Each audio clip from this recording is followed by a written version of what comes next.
लग्नानंतर होईलच प्रेम मालिकेच्या आजच्या भागामध्ये आपण पाहणार आहोत की काव्य आता जिन्यावरून जाताना नंदिनीच्या बोलण्याचा विचार करत असते आणि ती ठरवते उद्या काही झालं तरी आता सगळ्यांना जीवा आणि तिच्या नात्याचं सत्य सांगायचंच. तेवढ्यातच समोर जीवा येतो. जीवा समोर आल्यामुळे आता काव्य जीवाचा हात धरते.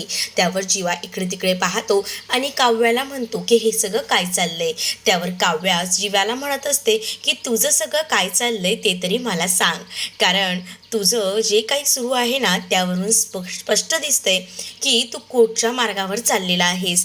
त्यावर आता जीवा म्हणत असतो की उगाच सीन क्रिएट करू नको. तर काव्या म्हणत असते की नंदिनीच्या जीवा, मी कोणताही सीन क्रिएट करत नाही आहे आणि मुळातच मला माहिती आहे तू इथे तर दाखवताना असं दाखवत असतोस की तू किती नंदिनीताईवर प्रेम करतोस, नंदिनीताईची काळजी घेतोस. मग मागून मी जेव्हा पार्थसोबत चांगली असते, पार्थसोबत जास्तीत जास्त वेळ घालवते, तेव्हा का तू जलस होत असतोस?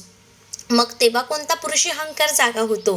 तुझं काय चाललंय नेमकं? असं देखील आता काव्या जी आहे ती जीवाला म्हणत असते. त्यावर जीवा आता काव्याला म्हणत असतो की बघ, तुझा काहीतरी गैरसमज होतोय, असं काही सुद्धा नाही आहे. आणि त्यानंतर तो तिला म्हणतो की तू एक काम कर ना, तू एकदा जीवाच्या जागी येऊन उभी राहून बघ. त्यावर जीवाला आता काव्या चांगलंच सुनावते आणि म्हणत असते की तुझ्या जागेवर मी उभी राहिली ना जीवा बनून, तर मी पहिल्यांदा काय करेन माहिती का, काव्यावर असलेलं प्रेम आहे ना सगळ्यांना सांगेन. आणि तसंही तू नाही सांगितलंस म्हणून काय झालं, आता उद्याचा येणारा वाढदिवस तुझ्या आयुष्यात एक नवीन सुख घेऊन येणार आहे. कारण मी उद्या तुझ्याबद्दल आणि माझ्याबद्दल घरात सगळ्यांना सांगणार आहे. त्यावर जीवा काव्यावर ओरडतो आणि म्हणत असतो की प्लीज हे सगळं कोणालाही सांगण्याची गरज नाही आहे. त्यावर मात्र आता काव्या ही जीवाला म्हणत असते की असं तुला वाटतं की गरज नाही आहे, पण या सगळ्याची गरज आहे. किती दिवस मी हे सगळं सहन करू? रोज म्हणते की जाऊ दे, प्रत्येकाचा मी विचार करत असते. त्यावर आता इकडे मात्र जीवा म्हणत असतो की आताच नंदिनीची तब्येत ठीक होते, प्लीज काही करून त्याच्यामध्ये प्रॉब्लेम क्रिएट करू नकोस. त्यावर आता काव्या ही जीवाला म्हणत असते की कोणाला काही त्रास होतोय याचा प्रत्येक वेळेला विचार करू, पण या काव्याला किती त्रास होतोय याचा कधी कोणी विचार केलाय का? खास करून जीवा तू सुद्धा आता गेली महिनाभर बघतोयस मला किती वेदना होत आहेत, पण तरी सुद्धा एका क्षणाने एका शब्दाने मला विचारायला येतोयस का? नाही ना? मग आता मी तरी तुझा या सगळ्याचा विचार का करू? नाही, आता माझं ठरलेलंच आहे. काही झालं तरी उद्याचा वाढदिवस तुझ्या आयुष्यात वेगवेगळंच वळण घेऊन येईल. आता इतके दिवस शांत असलेली काव्या आता जगजाहीर करेल तिचं प्रेम आणि जीवाचं प्रेम.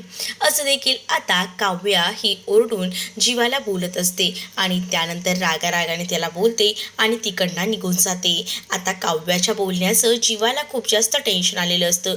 जीवा रूममध्ये जाऊन सुद्धा विचार करतो, खरंच काव्या उद्याच्या वाढदिवसाला काय नेमका धमाका करेल याची भीती त्याला असते आणि म्हणूनच प्रत्येक पावलावर त्याला काव्याचं ते बोलणं आठवत असतं आणि काव्याच्या बोलण्याचा तो जास्तीत जास्त आता विचार करत असतो. तो विचार करतो की काव्या आणि माझ्या ज्या काही भेटवस्तू आहेत, जे काही फोटोज आहेत, ते जास्त करून पनवेलच्या फार्म हाऊसवर आहेत आणि काही झालं तरी पनवेलच्या फार्म हाऊसवर गेल्यावर पहिल्यात आधी मला ना ते सगळं काही पुरावे नष्ट करायला हवेत, नाहीतर आमच्या प्रेमाबद्दल घरात सगळ्यांनाच कळेल. त्याचबरोबर आता त्या डोक्यामध्ये विचार तर त्याचे सुरूच असतात आणि घरात त्याच फार्म हाऊसवर जायचं प्लॅनिंग तर सुरूच असतं. इकडे नंदिनी, त्याचसोबत मालिनी आणि आता पार्थ हे तिघही जण किचनमध्ये गप्पा मारत असतात.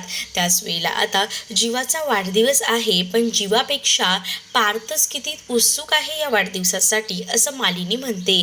त्यावर मात्र नंदिनी म्हणत असते की नाही असं होणारच ना, आम्हाला पूर्ण तयारी करायची आहे. पण मालिनी म्हणत असते आपण जे काही ठरवलंय ना ते लवकरात लवकर जीवाला सांगायला हवं. त्याच वेळेला अरे काव्या कुठे आहे असा प्रश्न मालिनी करते. त्यावर पार्थ म्हणतो रूममध्ये तर नाही येते, मला वाटलं किचनमध्ये असेल. मालिनी म्हणते काव्या आणि किचनमध्ये कधी तुला दिसली आहे का? त्याबरोबर आता नंदिनी म्हणत असते की काव्या किचनमध्येही नाही आहे, रूममध्येही नाही, कुठे गेली? तेवढ्यातच काव्या तिथे येते आणि म्हणत असते मी मंदिरात गेले होते. त्याबरोबर काव्याकडे सगळेजण पाहू लागतात. काव्याला आता सगळीजण विचारतात की तू मंदिरात का गेली होतीस. त्यावर आता काव्या सांगू लागते की माझं एक महत्त्वाचं काम आहे. कधीही आपल्याला एक काम करायचं असेल आणि ते काम व्हायचं असेल तर आपण देवळात जाऊन देवाचे आशीर्वाद घेतो ना, अगदी तसंच माझं झालेलं आहे. मी सुद्धा माझं महत्त्वाचं काम होतं ते पूर्ण व्हायला हवं त्यासाठी देवळात गेले. आणि असं बोलून ती आता सगळ्यांच्याच हातावर प्रसाद देते. त्याच वेळेला आता नंदिनी विचारते, अगं कसलं काम. त्यावर आता तेवढ्यातच जीवा तिथे आलेला असतो. तर आता लगेच काव्या म्हणत असते की ते काम लवकरच सगळ्यांना कळेल, पण माझं जोपर्यंत ते काम होत नाही तोपर्यंत मी कोणालाही सांगणार नाही. आता ते जीवाला सुद्धा प्रसाद द्यायला जाते आणि जीवाला ज्या वेळेला ती प्रसाद द्यायला जाते ना, तेव्हा जीवाला विचारत असते, काय मग जीवा, तुमचा पण उद्या वाढदिवस आहे असं मला कळलं. असं जीवा आता ती सगळ्यांसमोरच जीवाला विचारते. तेव्हा आता सगळीच जण बघत बसतात. इकडे मात्र मालिनी नंदिनीला म्हणत असते की आता मला काव्याचं वागणं बघून आता ती कुठेतरी योग्य मार्गावर लागली आहे असंच मला वाटतंय. इकडे मात्र जीवाला प्रश्न विचारलेला असतो काव्याने की उद्या वाढदिवस आहे, मग काय उद्याचं सेलिब्रेशन काय, आम्हाला पार्टी वगैरे देणार आहे की नाही, असे प्रश्न काव्या जीवाला विचारत असते. जीवा एकदमच गोंधळून जातो. त्याच वेळेला आता जीवा जो असतो तो म्हणत असतो की काय नाही, यावेळेला इतकं काही स्पेशल नाही आहे. त्यावर आता काव्या म्हणत असते की आमचे बाबा असं म्हणतात की वाढदिवस जसं सेलिब्रेशन होतो ना तसं अख्खं वर्षभर आपलं जात असतं, त्यामुळे तू आज वाढदिवस कसा साजरा करणार आहे असं देखील काव्या त्याला विचारू लागते. त्याच वेळेला आता नंदिनी सुद्धा म्हणत असते तर मालिनी सांगत असते, मागच्या वेळेला ह्याने तर वाढदिवस ह्याच्या मित्रांसोबत केला होता एन्जॉय, मग यावेळेला याचा वाढदिवस काय करणार आहेस रे तू, सांग जरा सगळ्यांनाच. नंदिनी म्हणत असते की आपण हा वाढदिवस एकत्र साजरा करूया. पण जीवा म्हणत असतो की नाही, माझंच वेगळं प्लॅनिंग आहे. पण आता पार्थ जीवाला ओरडतो आणि म्हणतो, अरे मूर्खा, तुझं लग्न झालेलं आहे, लग्न झालेलं असताना एकटाच कुठे वाढदिवस सेलिब्रेट करतोय, बायकोसोबत आमच्यासोबत सेलिब्रेट कर. त्याच वेळेला आता पार्थ त्याचसोबत नंदिनी सांगू लागते की आपलं प्लॅनिंग झालेलं आहे, आपल्याला उद्या पनवेलच्या फार्म हाऊसवर वाढदिवसाचं सेलिब्रेशन करण्यासाठी जायचं आहे. असं जेव्हा आता ते काव्या म्हणते तेव्हा मात्र आता जो जीवा असतो तो पाहतच राहतो. जीवाला तर या सगळ्याचा खूप मोठा धक्काच बसतो, कारण त्याला पनवेलच्या फार्म हाऊसवर जाऊन आधीच ते पुरावे नष्ट करायचे असतात आणि आता वाढदिवस सेलिब्रेट करायचं आहे ते सुद्धा पनवेलच्याच फार्म हाऊसवर जाऊन म्हटल्यावर त्याला तर खूप जास्त टेन्शनच येतं. तो आता एका पॉईंटला विचार करतो की आता माझं काय होईल, पण आता त्याला कोणालाही उत्तर द्यायला बांधीलच नसतो. त्याला समजतच नसतं त्या सिच्युएशनमध्ये काय करावं. इथे मात्र आता काव्या जी असते ती खूप जास्त खुश असते. रम्या आता म्हणत असते की जीवाचा वाढदिवस पनवेलच्या फार्म हाऊसवर करायचा आहे. अरे वाव, किती मस्त. त्याच वेळेला आता वसू सांगते तिला, अगं वाढदिवस जरी फार्म हाऊसवर जरी करायचा ठरला तरी सुद्धा तिथे फक्त 4 जण जाणार आहेत, नंदिनी, काव्या, जीवा आणि पार्थ, आपण सगळी जण नाही. त्यावर रम्या म्हणते की असं का.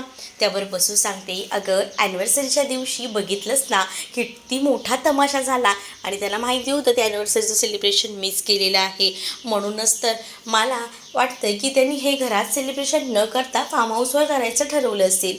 त्यावर मात्र आता रम्या म्हणत असते, मग काय फार्म हाऊसवर भांडणं होणार नाही आहेत का, तिथेही होतीलच, असं नाही वाटत आहे का तुला. तर इकडे मात्र आता रम्या जी असते ती मात्र आता वसूला म्हणत असते, पण तुला याबद्दल कसं काय माहिती. वसू म्हणते, अगं मंजू नाही का, तिने सगळं सांगितलं, तिच्या पोटात काही राहतं का, मी काही प्लॅनिंग वगैरे करण्यामध्ये त्यांच्या गेली नव्हती, पण तिनेच मला येऊन सांगितलं. पण रम्या आता म्हणत असते की यांची जी काही भांडणं आहेत ना ती तर होतच राहणार आहेत, मला तर माहिती आहे.